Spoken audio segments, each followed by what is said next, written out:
2014 ପରେ ଯୋଉ ଅନ୍ଧଭକ୍ତ ମାନ ଜାତ ହୋଇଛନ୍ତି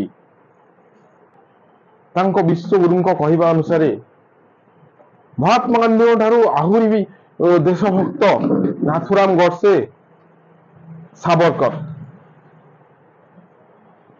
ସେମାନେ ମନ ଇଚ୍ଛା ମହାତ୍ମା ଗାନ୍ଧୀଙ୍କୁ ଗାଳି ଦିଅନ୍ତି।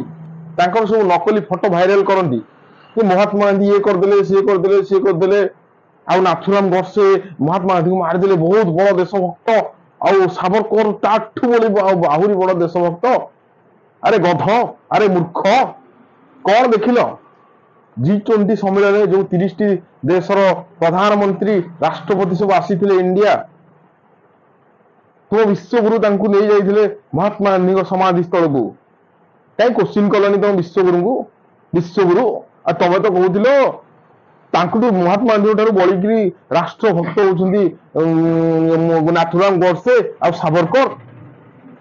ଏ ଡେଲିଗେଟ୍ସ ମାନଙ୍କୁ କଣ ପାଇଁକା ତମେ ନେଲନି ତାଙ୍କ ସମାଧି ସ୍ଥଳକୁ?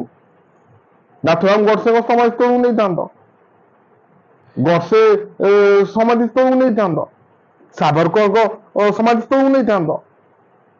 ଆରେ ଯେତେ ବାଡେଇ ପିଟି ହେଲେ କଣ ହବ? ଆଉ ତମେ ମାନେ ହଉଛ ନକଲି ଦେଶଭକ୍ତ। ଇରେ ତମ ଅନ୍ଧଭକ୍ତ, ତମ ବିଶ୍ୱଗୁରୁ ପରା ବୁଲି ବାଲିକିରି ଏପଟେ ତମକୁ ଟିଆଇବେ, ସେପଟେ ସେଇ ମହାତ୍ମା ଗାନ୍ଧୀଙ୍କ ପାଦ ତଳକୁ ଯିବେ। ଆରେ ଲଜ୍ଜା କର, ଲଜ୍ଜା କର। ତମ ଭଳିଆ ଅନ୍ଧଭକ୍ତ ବୁଡି ମରିବା କଥା। ଛି ଛି ଛି।